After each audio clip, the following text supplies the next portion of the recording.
ಶಿವಮೊಗ್ಗ ಜಿಲ್ಲೆಯ ಸಾಗರ ತಾಲೂಕಿನಲ್ಲಿರುವ ದೇಶದ ಎರಡನೇ ಅತಿ ಉದ್ದದ ಸೇತುವೆ ಎಂಬ ಹೆಗ್ಗಳಿಕೆಗೆ ಪಾತ್ರವಾಗಿರುವ ಸಿಗಂದೂರು ಸೇತುವೆಯು ಸೋಮವಾರ ಒಂದು ಐತಿಹಾಸಿಕ ಪ್ರತಿಭಟನೆಗೆ ಸಾಕ್ಷಿಯಾಯಿತು. ಶರಾವತಿ ಯೋಜನೆಯಿಂದ ದಶಕಗಳಿಂದಲೂ ಸಂಕಷ್ಟದಲ್ಲಿರುವ ಮುಳುಗಡೆ ಸಂತ್ರಸ್ತರು ಹಾಗೂ ಅರಣ್ಯ ಭೂಮಿ ಸಾಗುವಳಿದಾರರು ತಮ್ಮ ಹಕ್ಕುಗಳಿಗಾಗಿ ರಾಷ್ಟ್ರೀಯ ಹೆದ್ದಾರಿಯನ್ನು ತಡೆದು ತೀವ್ರ ಪ್ರತಿಭಟನೆ ನಡೆಸಿದರು. ಮಲೆನಾಡು ರೈತ ಹೋರಾಟ ಸಮಿತಿಯ ನೇತೃತ್ವದಲ್ಲಿ ನಡೆದ ಈ ಪ್ರತಿಭಟನೆಯು ಸರ್ಕಾರದ ನಿರ್ಲಕ್ಷ್ಯದ ವಿರುದ್ಧದ ಆಕ್ರೋಶದ ಸ್ಪಷ್ಟ ನುಡಿಯಾಗಿತ್ತು. ಹೋರಾಟಕ್ಕೆ ಮುಳುಗಡೆ ಸಂತ್ರಸ್ತರ ಹೋರಾಟಕ್ಕೆ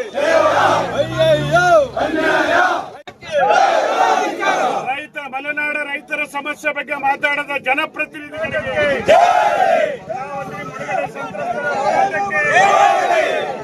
ಮುಳುಗಡೆ ಸಂತ್ರಸ್ತರ ಎಲ್ಲಿವರೆಗೆ ಹೋರಾಟ ಯಾತಕ್ಕಾಗಿ ಹೋರಾಟ ಸಂತ್ರಸ್ತರ ಹೋರಾಟಕ್ಕೆ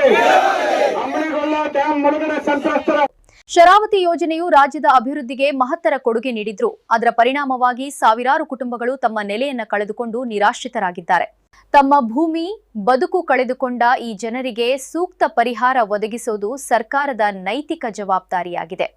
ಪ್ರತಿಭಟನೆಯ ನೇತೃತ್ವ ವಹಿಸಿದ್ದ ಸಮಿತಿಯ ಜಿಲ್ಲಾ ಸಂಚಾಲಕ ತೀನಾ ಶ್ರೀನಿವಾಸ್ ಮಾತನಾಡಿ, ಕೆಪಿಸಿ ಭೂಮಿಯನ್ನು ನಂಬಿಕೊಂಡು ಬದುಕುತ್ತಿರುವ ಸಾಗುವಳಿದಾರರಿಗೆ ಕೂಡಲೇ ಹಕ್ಕುಪತ್ರ ನೀಡಬೇಕು ಎಂದು ಒತ್ತಾಯಿಸಿದರು. ಈ ಸಾಗುವಳಿದಾರರು ಹಲವು ವರ್ಷಗಳಿಂದ ಈ ಭೂಮಿಯನ್ನು ನಂಬಿ ಜೀವನ ನಡೆಸುತ್ತಿದ್ದು, ಅವರಿಗೆ ಕಾನೂನುಬದ್ಧ ಹಕ್ಕುಪತ್ರ ದೊರೆಯದೆ ಅತಂತ್ರ ಸ್ಥಿತಿಯಲ್ಲಿದ್ದಾರೆ.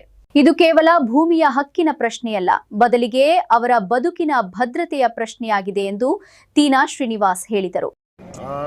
ಮಲೆನಾಡಿನ ರೈತರ ಹೋರಾಟದ ಅಂಗವಾಗಿ ಇವತ್ತು ನಮ್ಮ ಶರಾವತಿ ನದಿಗೆ ಕಟ್ಟಿದಂಥ ಸೇತುವೆ ಮೇಲೆ ಈಗ ರಸ್ತೆ ತಡೆ ಮಾಡ್ತಾ ಇದ್ದೇವೆ.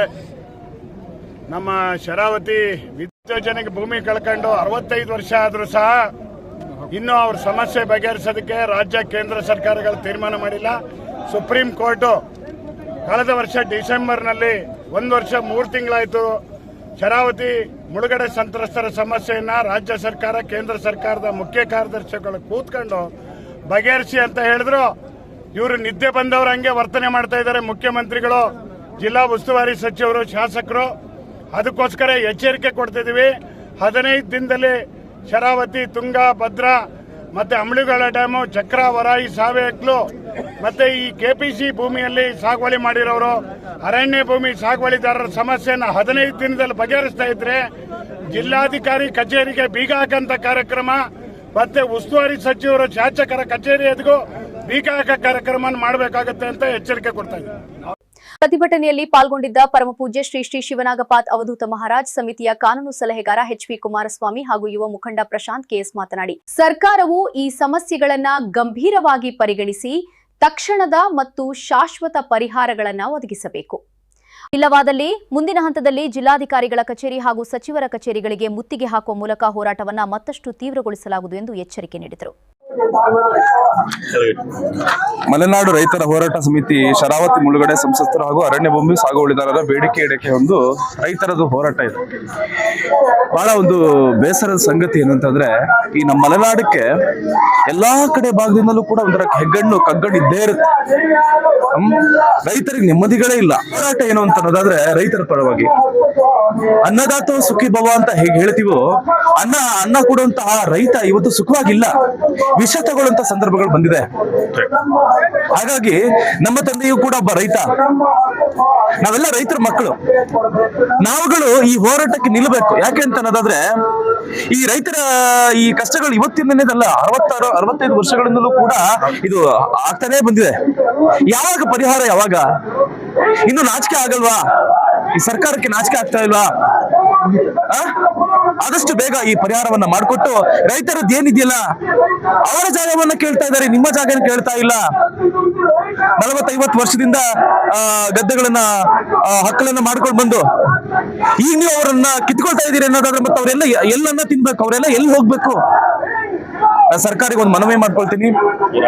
ಈ ರಾಜ್ಯ ಬೆಳಕೊಟ್ಟಂತಹ ಈ ರೈತರಿಗೆ ಕತ್ತಲಲ್ಲಿದ್ದಾರೆ, ಅವರು ಅಂಧಕಾರದಲ್ಲಿದ್ದಾರೆ, ಅವ್ರನ್ನ ಬೆಳಕಿಗೆ ತರಬೇಕು. ನೀವೆಲ್ಲ ನೋವಿಂದ ಹೇಳ್ಬೇಕಾದ ಸಂಗತಿ ಆಗತ್ತೆ.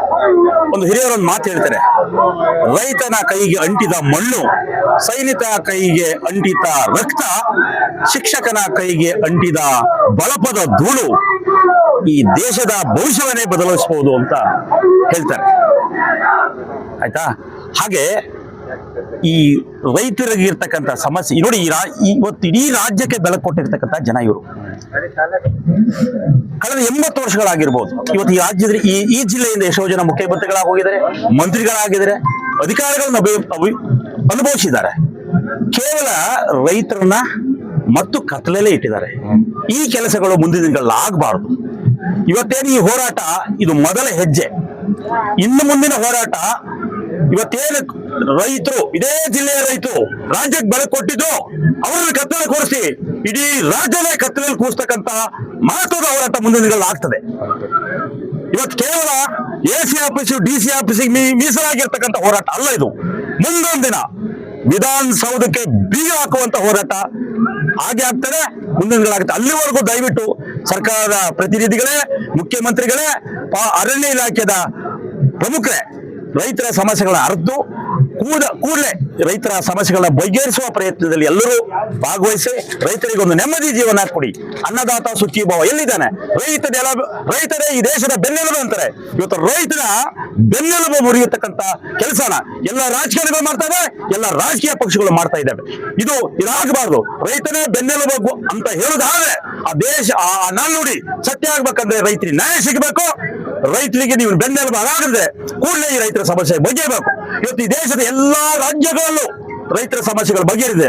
ಕೇವಲ ಕರ್ನಾಟಕದಲ್ಲಿ, ಈ ದೇಶದಲ್ಲಿ ಭಾರಿ ಹೇಳ್ತಾರೆ ಕರ್ನಾಟಕ ಅಷ್ಟು ಮುಂದುವರೆದು ಇಷ್ಟು ಮುಂದಿದೆ. ಇವತ್ತು ರೈತರನ್ನ ಕಷ್ಟದಲ್ಲಿ ಕೂರಿಸಿ ಅರಣ್ಯ ರೋಧನ ಪಡಿಸ್ತಕ್ಕಂಥ ಈ ಮುಖ್ಯಮಂತ್ರಿಗಳು, ಈ ಅಧಿಕಾರಿಗಳು, ರಾಜಕಾರಣಿಗಳು ಕೂಡಲೇ ತಲೆ ಕೆಡಿಸ್ಕೊಂಡು ಇಮಿಡಿಯೇಟ್ ಆಗಿ ಮಾಡದೇ ಇದ್ರೆ ಮುಂದಿನ ದಿನಗಳಲ್ಲಿ ಉಗ್ರವಾದ ಹೋರಾಟ ನಡೆಸಲಾಗ್ತದೆ ಅಂತಕ್ಕಂಥ ಈ ಮೂಲಕ ಮನವಿ ಕೊಡ್ತಾ ಇದ್ದಾರೆ. ಹೋರಾಟ ಇವತ್ತಿನ ಸಾಂಕೇತಿಕವಾಗಿ ಶುರುವಾಗಿದೆ. 2ನೇ ತಾರೀಕು ಈ ಹೋರಾಟ ಸಣ್ಣ ಕಿಡಿಯಾಗಿ ಹೊತ್ಕೊಂಡು ಮುಂದೆ ಜ್ವಾಲಾಮುಖಿಯಾಗಿ ಹೊಮ್ಮುವ ಎಲ್ಲಾ ತರದ ವಿಚಾರಗಳು ಕಾಣ್ತಾ ಇದೆ. ಯಾಕಂದ್ರೆ ರೈತರ ಆಕ್ರೋಶ, ರೈತರ ತಾಳ್ಮೆಗೆ ಒಂದು ಮಿತಿ ಮೀರಿದಂತ ಒಂದು ಹೋರಾಟ ಶುರುವಾಗ್ತಾ ಇದೆ. ಆ ಹೋರಾಟನ ಜ್ವಾಲಾಮುಖಿಯಾಗಿ ಬಂದು ಸರ್ಕಾರಕ್ಕೆ ಬಿಸಿ ಮುಟ್ಟಿ ಸರ್ಕಾರಕ್ಕೆ ಬೆಂಕಿ ಹಚ್ಚೋದ್ರೊಳಗೆ ಸರ್ಕಾರಗಳು ಎಚ್ಚೆತ್ಕೊಂಡು ರೈತರ ಬೇಡಿಕೆಗಳೇನಿದೆ, ಹಕ್ಕುಪತ್ರಗಳ ಬೇಡಿಕೆ ಎಲ್ಲದು ಹಕ್ಕನ್ನು ಕೊಡುವಂತ ಕೆಲಸಗಳನ್ನ ಸರ್ಕಾರ ಮಾಡದೇ ಇದ್ರೆ ಮುಂದಿನ ದಿನಗಳು ನಾವು ವಿಧಾನಸೌಧ ಮುತ್ತಿಗೆ ಹಾಕುವಂತ ಕೆಲಸಗಳನ್ನ ನಾವೆಲ್ಲರೂ ರೈತರೆಲ್ಲ ಸೇರಿ ಮಾಡ್ತೀವಿ.